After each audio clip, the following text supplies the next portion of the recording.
Les chefs d'État de la CEDEAO ne reculent pas, ils maintiennent les sanctions contre le Mali. Au cours d'un sommet extraordinaire en visioconférence ce vendredi, la communauté économique des États de l'Afrique de l'Ouest a préconisé une transition civile d'une durée d'1 an. Le point complet du sommet avec le chef de la diplomatie burkinabé dans ce journal. Il confirme davantage ses positions. Daouda Simboro, ex-député UPC et directeur de campagne du MBF, vient d'investir le champion du MPP comme candidat à la présidentielle de novembre prochain. Le mouvement pour le Burkina du futur en congrès extraordinaire ce matin a opté pour Roch Marc Christian Kaboré. Images et commentaires à suivre dans quelques instants. Ouagadougou n'arrive plus à contenir ses eaux usées des toilettes des ménages. Les 3 sites destinés à les recueillir sont débordés, créant des désagréments aux populations riveraines. Les riverains, mais aussi les vidangeurs, ne savent pas à quel sein se vouer. Ils ont même manifesté la semaine dernière à la mairie de Ouagadougou. Le problème est pris à bras le corps. Armand Bewende était sur des sites ce vendredi. Voilà pour les grandes lignes de ce journal. Bonsoir à toutes et à tous. Elle voulait le rétablissement d'Ibrahima Boubacar Keïta dans ses fonctions au Mali, mais finalement la CEDEAO prend acte de sa démission. Les chefs d'État en réunion virtuelle ce 28 août ont décidé de maintenir tout de même les sanctions prononcées contre le Mali. Outre les sanctions, Roch Marc Christian Kaboré, ses pairs de la sous-région ouest africaine, ont préconisé une transition civile d'une durée n'excédant pas 1 an. Plus de précisions avec Alpha Bari, le ministre des Affaires étrangères du Burkina Faso. Le sommet a pris acte de la démission du président Ibrahim Boubacar Keïta. Et suite donc à cette démission, le sommet aussi a constaté avec satisfaction la libération du président Ibrahim Boubacar Keïta et des officiels comme le Premier ministre, le président de l'Assemblée nationale.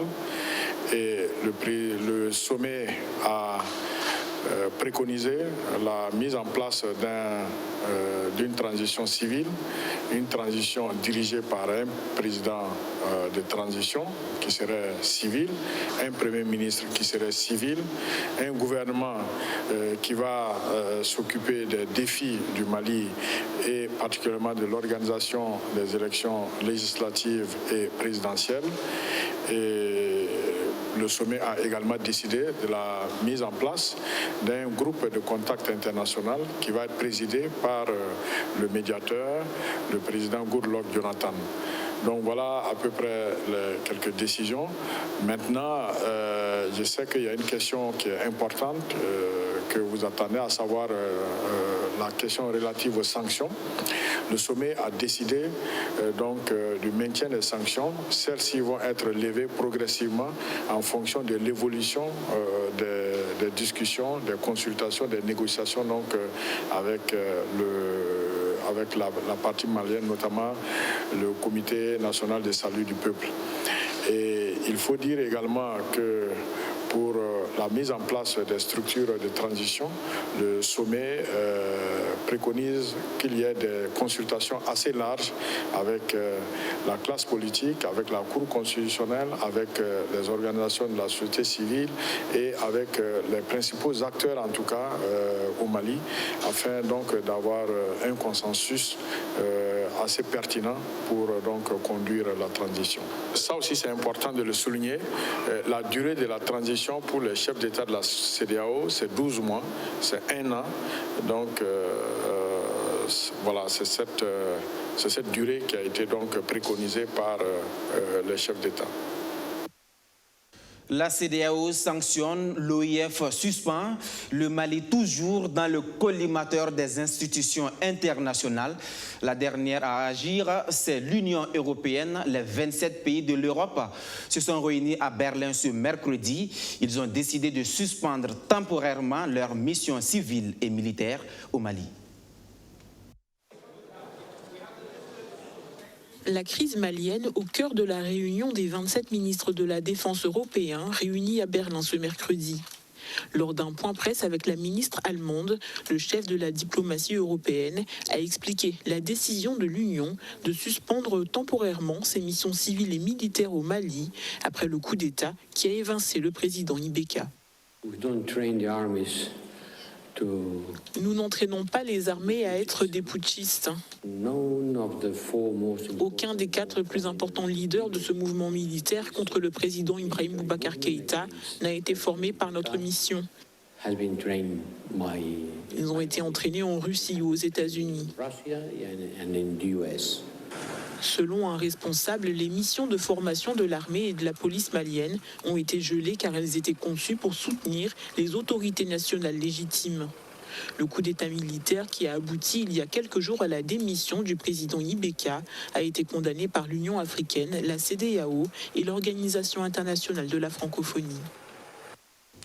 Des institutions internationales qui suivent de près également la situation socio-politique en Côte d'Ivoire, où la tension est montée d'un cran depuis l'annonce d'un 3e mandat du président Alassane Ouattara. Les manifestations contre le projet se sont multipliées ces derniers temps, mais rien ne semble freiner le président sortant. Ce lundi, il a déposé sa candidature à la commission électorale indépendante. Après lui, ce sont les candidats de l'opposition qui ont effectué la formalité ce jeudi. On fait le point avec Mamounata Kabouri. Une grande mobilisation ce jeudi autour du candidat du PDCI. Ce sont les militants, élus et cadres du parti qui accompagnent Henri Konan Bédié pour le dépôt de sa candidature au scrutin du 31 octobre 2020. À la commission électorale indépendante CEI, le candidat remet pièce par pièce les éléments constitutifs du dossier. Une copie du reçu de cautionnement de 50 millions de francs CFA. La liste des électeurs parlant à la candidature sur clé ISB. Récépissé et bordereau de dépôt en mai, Henri Konan Bédié est de plein pied dans la course à la présidentielle. Il dit vouloir ouvrir la page d'une Côte d'Ivoire de dialogue. Cette candidature nous permettra de reconstruire une Côte d'Ivoire réconciliée avec elle-même, une Côte d'Ivoire de la paix, de la tolérance, du dialogue et du développement. C'est le candidat du RHDP, le président Alassane Ouattara, qui a ouvert le bal ce lundi pour les dépôts des dossiers de candidature. Comme son challenger, Alassane Ouattara était lui aussi accompagné de militants, élus et cadres de son parti. Le président sortant, candidat à sa propre succession, rappelle son bilan et promet faire plus. Nos concitoyens se souviendront et verront notre bilan qui a été un bilan exceptionnel ces 9 dernières années. Un projet de société qui permettra de compléter ce bilan dans les endroits et les niveaux où cela doit être. Récépissé et bordereau de dépôt en poche, son dépôt de candidature vient mettre fin au débat sur son éligibilité ou non. La fin des dépôts des dossiers de candidature pour la présidentielle de 2020 en Côte d'Ivoire, elle est fixée au 31 août prochain. Laurent Gbagbo et Guillaume Soro ne pourront pas faire cet exercice puisque définitivement éjectés de cette course à la présidentielle. Alassane Ouattara veut briguer un 3e mandat. Son homologue Roch Marc Christian Kaboré du Burkina Faso, lui, est à la conquête d'un 2e mandat. Pour sa réélection, le candidat du MPP peut compter sur le soutien du mouvement pour le Burkina du futur de l'ex-député UPC, Daouda Simboro. Le MBF a investi ce matin le chef de l'État sortant comme son candidat à la présidentielle de novembre prochain. Archimède Boy. C'est dans un palais de la culture, Jean-Pierre Guingané Archicombe, que le MBF, Mouvement pour le Burkina du futur, investit Roch Marc Christian Kaboré comme son candidat à la présidentielle du 22 novembre prochain. Tant pour l'économie, la santé et la sécurité La résilience démontrée par le président du Faso a fini de nous convaincre qu'il a pris la pleine mesure des actions à mettre en œuvre pour permettre à notre pays de passer la tempête qui souffle sur la bande sahélo-saharienne. Pour toutes ces raisons, le mouvement pour le Burkina Faso a décidé de mobiliser toutes ses forces militantes pour soutenir la candidature de M. Roch-Marc Christian Kaboré à l'élection présidentielle de 2020. Le président candidat est représenté par Clément Sawadogo, membre du bureau politique du MPP. L'opposition, consciente que chacun de ces candidats ne fait pas le poids, pense que l'union de leurs 9 candidats pourra faire son affaire. Mais nous ne parlons pas le même langage. Nous parlons du premier tour et ils parlent du deuxième tour. Camarades militantes et militants du MBF, voulez-vous d'un deuxième tour le 22 novembre? Pour nous, c'est un coup. Merci. Et le directeur de campagne du MBF, c'est lui, Daouda Samboro, ex-député de l'UPC, l'Union pour le progrès et le changement. Conviction ou revirement politique, l'ex-député s'explique. Ce n'est pas un revirement. Moi, je suis resté constant. J'ai toujours dit, soutenons le président qui a été élu et qui est issu des rangs de ceux qui ont conduit l'insurrection. Aujourd'hui, c'est Roch-Marc Christian Kaboré. Moi, je n'ai jamais fait mystère de mon soutien à cet homme-là, au président du Faso, à celui que je veux encore pour 2020 et 2025, qu'il reste encore le président du Faso. Pour les législatives, le MBF présentera des candidats. Il veut être au sein de la majorité présidentielle, une force de proposition pour le renouveau du Burkina Faso. La ville de Ouagadougou a mal à ses centres de traitement de boue. Les 3 sites destinés à recueillir les eaux usées des toilettes des ménages de la capitale burkinabé débordent depuis plusieurs semaines. Leurs capacités sont faibles et le trop plein d'eaux usées crée des désagréments aux riverains. Les vidangeurs qui ne savaient pas où déverser ces eaux usées ont même mené un mouvement d'humeur la semaine dernière. La réaction de l'autorité communale ne s'est pas faite attendre. Le maire de la ville s'est rendu ce matin sur les sites de Zaktouli et de Kosodo. On voit tout ceci avec Rémi Lambernibier. Station de traitement de boue de Kosodo.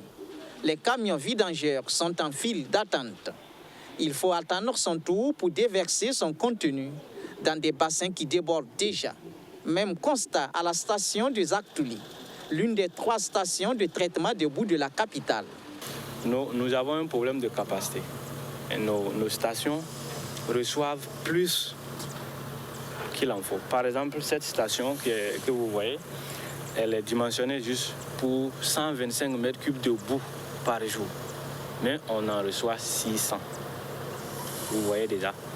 Selon l'association des vidangeurs du Faso AVIF, au minimum 230 camions déportent par jour sur les 3 sites qui ne peuvent pourtant accueillir que 70 camions journalièrement. Le problème de capacité des stations de traitement des boues en provenance de la capitale durerait depuis 2017. Pour contraindre les autorités compétentes à réagir, les vidangeurs ont observé un arrêt de travail d'1 semaine. On a arrêté de travailler. À Ouagadougou, on a 3 stations de traitement de boue de vidange. Et tous les 3 stations ont fermé leurs portes aux vidangères. Et il y avait plus de 200 camions qui étaient garés pleins de caca. Et il n'y avait aucun lieu pour dépoter. Quand vous-même vous voyez, c'est une station qui a été curée la semaine passée. Et aujourd'hui déjà, on a repris les activités, c'est déjà plein. Donc ça veut dire la semaine suivante, d'autres stations seront en difficulté. Ce 28 août, Arma Bewende, maire de la ville de Ouagadougou, se rend sur les lieux. Après constat, il promet des concertations élargies pour trouver des solutions durables. Nous sommes en train de faire un diagnostic. Nous avons rencontré les premiers acteurs à travers leur fêtière. Nous avons visité sur 3 sites, on en a visité 2. Et donc, on va se faire notre opinion. Nous allons rencontrer l'ONEA et en ce moment, on peut tirer les conclusions. Donc, aujourd'hui, effectivement, il y a la faible capacité, mais une question de gestion, il y a une question de management au niveau même de l'entretien de ces sites-là. Une alternative doit être trouvée urgemment et l'association des vidangères du Faso semble la détenir. C'est de trouver des zones comme M. le maire disait, afin que les vidangères puissent partir, organiser et puis dépoter ça à ce niveau, le temps que les sites-là puissent recevoir. À défaut, il n'y a pas d'autre alternative. 2 vieilles carrières seraient déjà identifiées dans les zones de Cambouinsin et de Ouaga 2000 comme pouvant être des dépotoirs alternatifs. Cependant, l'augmentation des capacités des stations de traitement est la seule solution pérenne selon l'ONEA. Vous savez, c'est le financement. C'est ça. S'il y a des financements pour construire des stations de 600 mètres cubes qui peuvent recevoir 600 mètres cubes par jour, si on arrive à avoir ces genres de stations, 2 ou 3 à Ouaga, vraiment résolu le problème. Le maire de la capitale invite les vidangeurs à ne pas perdre patience. Il promet de trouver une solution dans les plus brefs délais de concert avec l'ONEA. Restons avec le maire de Ouagadougou qui est également le premier responsable de l'AMBF. L'Association des municipalités du Burkina Faso vient de réceptionner du matériel biomédical au profit de 26 communes du pays. Le matériel d'une valeur de 450 millions de francs CFA offert par la République fédérale d'Allemagne en vue de lutter contre la Covid-19. Justin Amonto. Cette remise symbolique d'équipements et de matériels biomédicaux et sanitaires témoigne de l'engagement de la coopération allemande à accompagner le Burkina Faso dans la lutte contre la Covid-19. D'un coût de plus de 450 millions et demi de francs CFA, ce don est composé entre autres de dispositifs de lavage de mains, de gants, de thermomètres infrarouges. Il servira dans la mise en œuvre du programme décentralisation et développement communal, PDDC, financé par la coopération et exécuté par la GIZ et KFW. C'est dans les moments difficiles, les vrais amis se montrent et on reste à côté de nos amis burkinabés dans la bataille contre cette pandémie. Et c'est pour ça que l'Allemagne avait déjà investi jusqu'au moment 13 millions d'euros dans le plan de riposte burkinabé pour aider le gouvernement burkinabé et son peuple à combattre cette pandémie.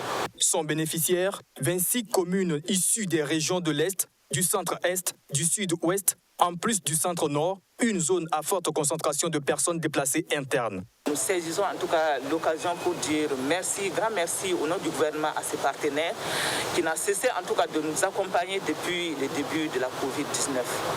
Et en plus de l'accompagnement qui est apporté dans le cadre de la décentralisation, en tout cas aux communes de ces régions, et en tout cas, la République fédérale d'Allemagne a fait de la lutte contre la Covid-19 son cheval de bataille dans notre pays. En moins de 3 mois, c'est la deuxième fois qu'il nous offre du matériel sanitaire et médical. Et nous voulons les rassurer en tout cas que ce matériel sanitaire et médical va connaître un très bon usage parce que ça va aller tout de suite en direction des communes et là où le programme s'exerce. La coopération allemande veut former environ 780 agents de santé dans les 4 régions bénéficiaires du don et prévoit dans les jours à venir diffuser près de 9000 spots radiophoniques en 10 langues afin d'informer et de sensibiliser la population sur la pandémie de la Covid-19. Des nouvelles de la politique de gratuité de la planification familiale au Burkina Faso. Vous le savez, depuis le 1er juillet dernier, le gouvernement a décidé de rendre gratuits les produits du planning familial. Le grand défi à relever reste maintenant leur disponibilisation dans les centres de santé. Et pour soutenir cet élan, l'UNFPA et ses partenaires se tiennent aux côtés de l'État burkinabé. Ils militent pour la mobilisation de ressources domestiques en faveur de la planification familiale. Madina Sionou. Depuis le 1er juillet 2020, le gouvernement burkinabé a adopté la politique de gratuité de la planification familiale sur l'ensemble du territoire national. Pour soutenir cette initiative qui a un impact considérable sur la courbe démographique du Burkina, le Fonds des Nations Unies pour la population travaille à mobiliser des ressources domestiques en faveur de la planification familiale. Il s'agit d'engager tous les acteurs sur la question du financement domestique en vue d'une véritable sécurisation des produits contraceptifs. En termes de financement, il y a déjà que l'État fait pas mal d'efforts, mais également les partenaires. Mais nous voulons, avec cet atelier, orienter l'ensemble des acteurs et les inviter encore à faire plus d'efforts en faveur de la planification familiale, de telle sorte qu'effectivement, tout ce qui est produit contraceptif soit disponible aux endroits les plus reculés de notre pays, au bénéfice donc des populations et notamment des femmes qui en ont besoin. En organisant cette rencontre d'orientation des acteurs pour la mobilisation des ressources en faveur de la planification familiale, l'UNFPA vise la souveraineté nationale en matière contraceptive. Vous savez très bien que dans le plan national de développement économique et social, on a inscrit la transition démographique comme étant une priorité. Pour cela, il faut que les femmes puissent avoir accès à des produits. Et donc, le gouvernement s'est engagé à acheter ces produits, mais ce n'est pas encore suffisant. Et dépendre continuellement de l'aide extérieure peut entraver la réalisation de ces objectifs. Donc cet atelier est fait pour que tous les acteurs comprennent qu'il est important de mobiliser les ressources nationales.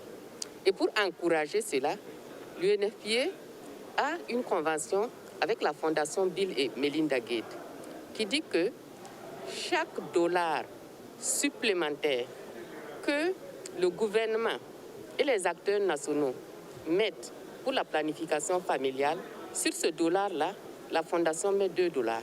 Une centaine d'acteurs du monde de la santé sexuelle et reproductive prennent part à cet atelier de 48 heures. Plusieurs modules tels que la planification familiale et le retour sur investissement et le mécanisme de financement endogène en faveur de la planification familiale seront dispensés aux participants. À l'issue, il est attendu un plan d'action national. Elle ne s'est pas contentée de mettre en terre une centaine de plants dans la commune de Lumbila. La Banque de l'Union s'est également engagée à construire un mur de clôture dans le bosquet où l'opération de reboisement a eu lieu. En plus de la clôture, la BDU va transférer des ressources à la commune de Paul Tariam Ilboudo afin de garantir l'entretien des plants. Tout ceci a été défini dans une convention signée entre les deux entités en marge du reboisement. Solange Kaboré, Justin Amontou. C'est une promesse faite en août 2019 à l'occasion d'une opération de plantation d'arbres initiée par la Banque de l'Union dans la commune de Lumbila. Promesse en passe d'être tenue. La BDU procède ainsi à la pose de la première pierre d'un mur de clôture afin de protéger ce bosquet de la commune. Aujourd'hui, nous avons fait la pose de la première pierre pour la clôture du bosquet. Nous avons également signé une convention laquelle convention précise clairement les contours du partenariat. D'abord, la prise en charge intégrale de la clôture du bosquet, mais également son entretien par le versement annuellement ou mensuellement d'une certaine somme d'argent pour permettre à la mairie d'entretenir ce bosquet. La commune bénéficiaire salue cette promptitude de la Banque de l'Union et invite les donateurs à plus d'actions pour le développement de la commune. Vous savez, je ne peux que me réjouir. C'est une grande joie pour notre commune que cette grande banque ait choisi notre commune et pour nous appuyer. Nous sommes très heureux et que ce partenariat va se développer. Nous avons demandé à la BDU de venir faire ne serait-ce qu'un petit bureau, voilà, pour que nous puissions mettre nos économies. Et avec le temps, Lumbila est une commune émergente. Vous inquiétez pas. Hein, vous allez voir que ça va se développer, comme la banque. Environ 100 plantes ont été mises en terre pour la régénération de ce bosquet. Une manière de contribuer à la protection de l'environnement. Ce journal qui s'achève, merci à tous de l'avoir suivi. Excellente fin de soirée à vous qui nous faites confiance. Depuis Béré dans le Zunwewo, à demain pour d'autres actualités.